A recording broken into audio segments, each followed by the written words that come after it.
with this man. Hey, what's up, my people? It's your girl, Adeola. Can you guys believe that Yahya Jammeh of Gambia has cancelled the election? Hey, father, where is thy face? The man has cancelled the election. Now what's in the warrior? On this note, I want to make it very clear that in the same way that I accepted faithfully the results, believing that the IEC was independent and honest, I hereby reject the results in totality.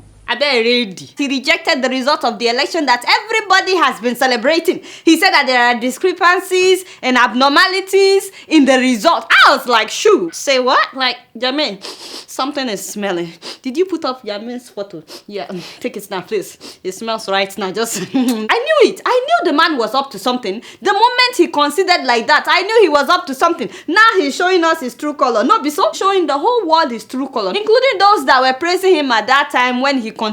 And to think that even your girl was praising this man for, you can put up his photo, we will endure the smell. It has to be Yahya Jammeh. And to think that your girl was praising this man for conceding defeat at that time, the devil is a liar. Meanwhile, not long after he conceded defeat, the chairman of the opposition party was telling everybody that they will prosecute Jammeh. And me, I was saying, hey, this is probably not wise. Why not wait for him to hand over before you start telling the world that you will prosecute him? See now, see what the man did. Not long after they said that, the man cancelled the election. Now he's calling for another election. He's calling for another election. As if we don't know that he will rig that other election if it should happen. Recommending fresh and transparent elections which will be officiated by a God-fearing and independent IEC body. What is wrong with this man? By the way, on the same day that he rejected the result of this election, Yahya Jammeh promoted 49 military officers. 49 of them. So, you know, something has exchanged hands. So you understand, with promotion comes more money and all that. So he sort of bribed the military and then he announced that he's not stepping down. ECOWAS representatives, Nigerian president, Ghanaian president, Liberian president, Sierra Leonean president, they all went to talk to this man. Earlier on, he had prevented the president of Liberia from landing in his country. Okay, so that pissed me off. This woman is presently the chairperson of ECOWAS, so she had to fly back to her country, and then Buhari had to go and pick her up in his own jet coming to Gambia. You know, I've been thinking, is it that Jammeh did not know about what happened to Laurent Gbagbo of Ivory Coast? Has it not been reading? I thought he said surfing the internet is one of his hobbies. Where was he? Is it that he didn't know about what happened to Gbagbo? Maybe he's not been online. My brother.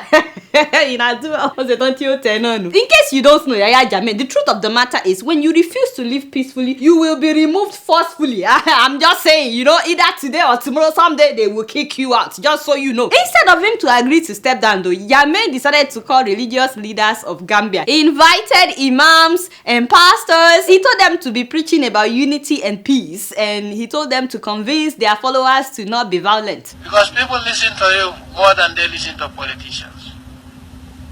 All I want us to do together is to reunite the country. All what I want is reconciliation so that the country continues. He knows what he is doing. He knows that people are angry with him, so he thinks that this is the solution. He doesn't want people to protest. Sure, you understand? That is why he's telling the religious leaders to tell their followers not to be violent. But really, this will not work. Yahya Jammeh, hopefully you're watching me on smart TV. The only solution, my brother, is for you to step down, not to bribe people. Until then, me and Koledo will be watching you on Plasma TV. Guess what? I'm just keeping it real. Okay, I'm getting tired of talking about this, but seriously, when will Nigeria change its sports minister? When are you going to change that man, that khaki man, what is his name? Yes, Solomon Dalung, whatever. This man continues to embarrass me as a Nigerian. In fact, he's embarrassing every one of us. How can a whole sports minister say that he did not expect our female soccer team, the Super Falcons, to win the Africa Cup of Nations? Hey, father, please don't, no, don't beg me. I say don't beg me. What is wrong with him? Seriously, what is his problem? Is this man a minister or a comedian? If Koledo is acting scared like that, I would have fired him a long time ago. Shut up. I know you are good at what you do. That is why I keep up with all this crap of yours. If not, I would have fired you, Jared. You are still talking. Anyway, according to this man, he said he didn't know that they would win. That's why they did not prepare the Super Falcons salaries. I said, Lord, please, hey, help me not to lose it right now. As you guys know, the Super Falcons won the Women's Africa Cup of Nations Championship. Yes, oh, congratulations to these ladies. You now do well. They know how to kick it. You know, I used to kick it too back in the day when we were in school. I miss soccer. The ridiculous thing is that this is not the first time that the Super Falcons have won this competition. As a matter of fact, this is their 8th time. As in 1, 2, 3, 4, 8 times. 8 times that they've won. Yet the sports minister is acting surprised. Oh, we didn't know that they would win. I was like, what? They went into that tournament as defending champions. Hey, these players, each of them $25,000. Their officials as well, all together about $7 million. By the way, my father in the Lord, Muhammad, I don't know why you guys don't call me for advice. I mean, it's free. I know that advice can be very expensive, but me, I don't charge you. I don't charge people for advice. How can this man say that recession is the reason why they refuse to pay these players? I was like, Lord, the recession that did not stop you from getting your own salary. Is this man not getting paid his salary? I said, Father, Ogalai, hey, no, lie. Just because lie is part of your name doesn't mean you have to lie. I'm telling you, these ladies have been representing us at the international arena all these years. These ladies protested even at the National Assembly before the Nigerian president would order that they should pay them. I was like, really, Mr. President? We know that you are very slow. You've been very, very slow. Don't even get me started. Since you started this, your president, you've been really, really slow. But why do you have to wait for people to protest before you would, I beg? The funds spent were properly spent. The funds spent were properly spent. Hi, the devil is a liar. I don't know when Buhari will change the sports minister. We all know that Buhari appointed this man because of nepotism. He is definitely not qualified. He's not competent. If someone is messing up like this and you don't remove him, how can you challenge your other ministers? And to think that sports is the only thing that unites us in Nigeria. You guys know that sometimes we can be very divided, very tribalistic. But when it comes to soccer, Nigerians, they don't care whether you are Hausa, Igbo, Yoruba, or Biafran. Everybody is rooting for the Nigerian team. Oh, they up Nigeria, up Nigeria. Now we are the laughing stock all over the world. Even the common sense senator had something to say about this. It is a disgrace what is happening to our girls.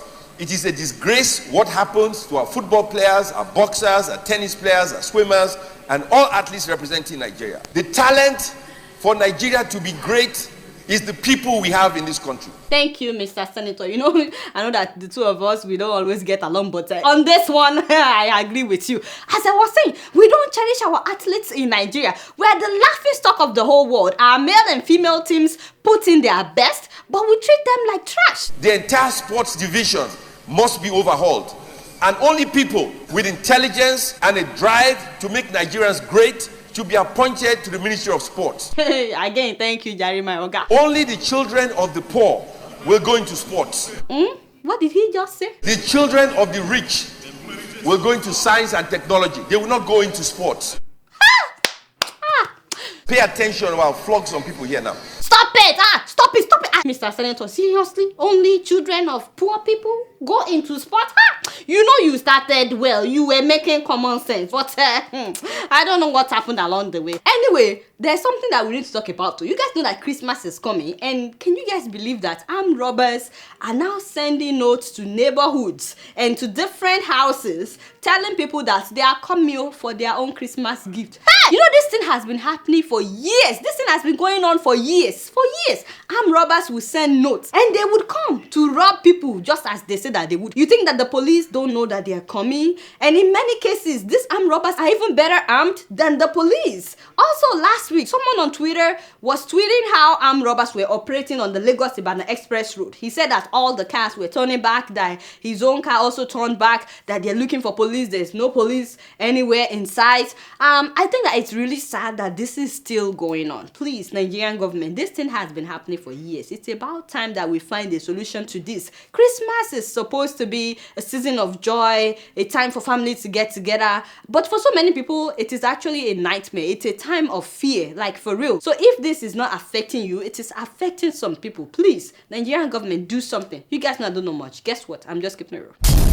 Moving on to Ghana, ladies and gentlemen. We now have a new president in the Republic of Ghana. Please meet renowned lawyer Nana Akufo Addo of the opposition party, who is now the new president. Ghanaians had elections last Wednesday and Mahama has graciously conceded defeat. At first, I was worried because the opposition said that they were winning, and then the ruling party also said that they were winning, and everybody was like, okay, who is really winning, you know? But thank God that the Electoral Commission has announced the winner. Like I said before on this show, there's a lot of similarities with the Nigerian election and Ghanaian election. Addo has run twice before winning this election, just like Muhammadu Buhari did, and he's the same age range with Buhari. Also, Mahama served one term, just like Goodluck Jonathan, and he's also the same age range with President Goodluck Jonathan. So congratulations to Nana Akufo Addo. You've been contesting for years, so now we like to see you deliver all those things that you've been promising. Remember that Ghanaians voted out Mahama after one term. So my brother, this tells me that you only get one term to convince people whether you will fight corruption and put food on their table, because that is the main cocoa of the matter. So we wish him good luck, but we're hoping that he will get to work as soon as the ceremony is over.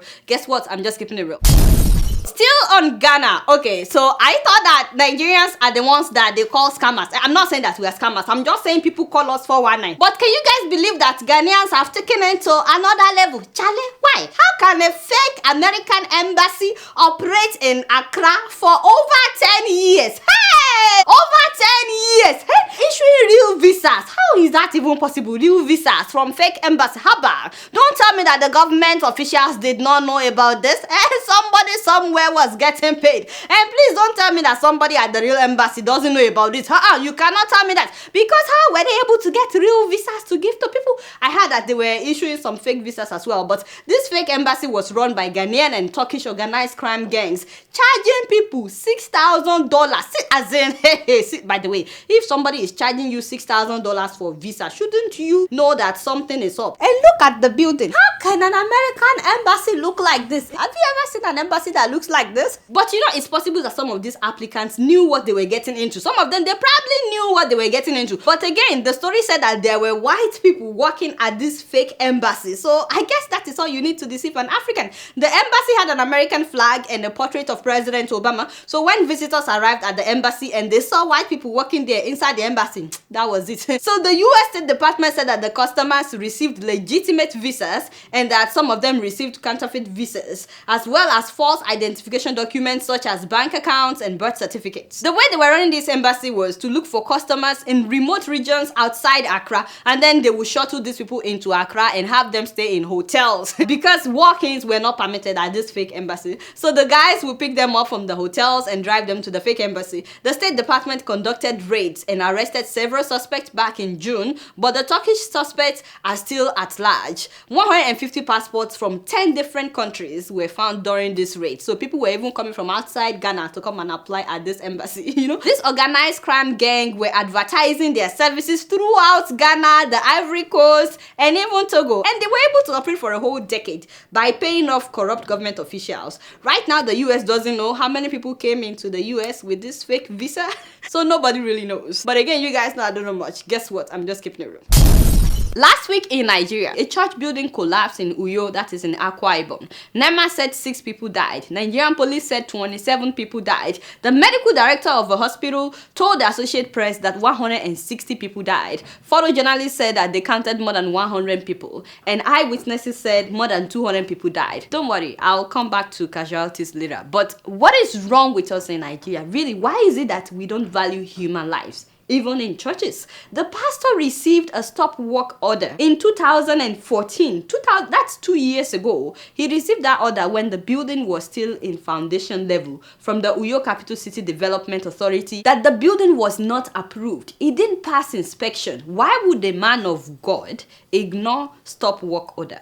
Did he know that it's for their own safety? Or he knew, but he just decided to go ahead anyways? You know, because he knew big people. If he's not connected, the governor would not be at his, is it consecration ceremony or something? They said that they were making him a bishop. That was the event that they were holding on the day the church collapsed. You know, I won't be surprised if he said that he was going ahead by faith. You know, because that is how gullible some Nigerians are. In fact, they may be giving testimonies in church, you know, saying that, oh, they tried to stop us from building this church. Look at what the Lord has done. Look where we are today. In fact, they may say the Lord is our brick. You know, when you know that your foundation is faulty And several people testify that because of that event, whether it is an ordination or consecration ceremony, whatever they were doing, they said that they rushed the construction that week just so that they can have that event. Now imagine the audacity of this same pastor that refused to stop building, telling people not to blame him for what happened. Listen to what he said. "This is not the time to crucify me. I'm still your brother. I'm still your pastor.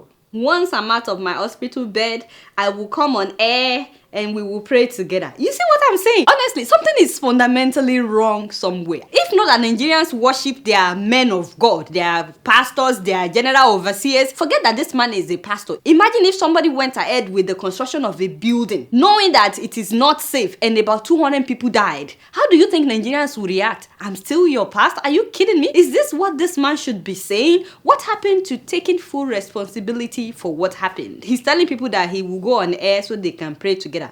Unless this prayer will bring back all the fathers that were killed that day, all the mothers that were killed that day, all the children I am not interested in that kind of prayer. Some children are now orphans. Who's going to take care of them? Some newly married people are now widows. Who's going to take care of their spouses? Hundreds of people have sustained lifelong injuries. Some people may never walk again because of the injury that they sustained from that accident. Some of those who died were breadwinners in their families. Who's going to take care of their family members? And all because of what? Just so that we can say that we built a mega church? Nigerians need to start taking responsibilities for their own mistakes, starting with the house of God. If we cannot hold pastors accountable, how can we hold politicians accountable? 2 years ago, when a building collapsed at TB Joshua's church premises that killed 115 people, you know that they didn't have the proper permit at that time. And I said it on this show that if TB Joshua is not held accountable, this thing will happen again and it will be worse. Now look at what happened. Another pastor ignored permit the same year, 2014. If TB Joshua had been held accountable in 2014, don't you think this pastor would think twice about ignoring the order that he received? And now 200 people died. In May of this year, a government-owned shopping mall that was still under construction collapsed in Adeola. You see, the thing is, whenever we refuse to do the right thing, people pay with their lives. And we can't continue like this. I don't care whether man of God or man of flesh, whoever you are, you need to start taking responsibility. It is very common for us to bribe inspectors so that they won't insist on proper building permits in Nigeria. Just telling people you will go on air to pray with them. Like, are you kidding me? Meanwhile, Nigerian government continues to downplay casualties. I don't know why. I don't understand. Since I was a little girl, if 10 people die in an accident, they will say 2 people. What do you get from that? Telling us that only 27 people died in Uyo. You should be ashamed of yourself. There's nothing wrong with being honest. People actually appreciate you for being honest. I was hoping by now you would know that we don't rely on NTA. This is the age of social media. Eyewitnesses, they can put out the actual death casualties. So what do you get from lying to us? To all those who lost their loved ones, please accept our condolences. I can't even imagine what you guys are going through. May their souls rest in perfect peace. You guys don't know much. Guess what? I'm just keeping it real. So before I leave today, I like to read one email, and this email is from Anonymous. This person says that he works at the Nigerian Embassy in Washington, D.C. And he says, "Hi Adeola, they are now owing us 4 months' salary. We learned that the embassy is waiting for December salary allocation from Nigeria in order to be able to pay us for 2 months. The person in charge of this embassy has embezzled salaries of local staff. We have been told that he used part of our salary to bribe people so that they will make him an ambassador at another country starting January of 2017. We've also been told that the permanent secretary and the Minister of Foreign Affairs are beneficiaries of this deal, so they fake ignorance of what is happening in Washington, D.C. Many local staff have been kicked out of their apartments. I also received 1 month's eviction notice from my landlady on Wednesday, November 30th because of non-payment of rent. In August of this year, while the embassy was owing us 3 months' salary, they were owing us June to August at that time. They told us the Abuja was not owing the embassy any money and that the salary was paid to date and that the salary sent was used to entertain President Buhari during his last visit to Washington, D.C. Please help us report this issue. Maybe someone at the corridor of power will intercept and act upon your request. What is happening is a bad name to Nigerian government. This is a save our soul cry. Please help us." So I decided to read this email because this is not the only email that I've received. I've received several emails from Nigerian officials working at the Nigerian Embassy in Washington, D.C. and also the Nigerian mission in New York City. Apparently, they are owing the mission 3 months salary. They are owing some people 3 months, some people 2 months, some people 5 months. This person that wrote from Washington, they are owing them 4 months salary. And it's not just D.C. or New York. They are owing salaries at different embassies all over the world. So I focus a lot on Nigerians in Nigeria that are not getting their salaries, but the truth of the matter is Nigerians outside Nigeria that are working for Nigerian government are also badly hit. I know that there is recession and all that, but I just hope that the Nigerian government is considering the people outside Nigeria as well, because when you are kicked out of your house here in America, you are on your own. As in, people are literally homeless when they kick them out. And you know the sad thing? Nigerian officials that are working at the Nigerian mission and the Nigerian embassy in Washington, D.C., they are now borrowing money from officials of other embassies, borrowing money from Ethiopian diplomats, borrowing money from Ugandan diplomats, borrowing money from Cameroonian diplomats. Can you imagine that embarrassment? Nigerian officials are borrowing money from officials from other countries. I hope that the Nigerian government will please do something. This is giving us bad name. So I thought I would read this. I don't know if this person's claims are right about the person in charge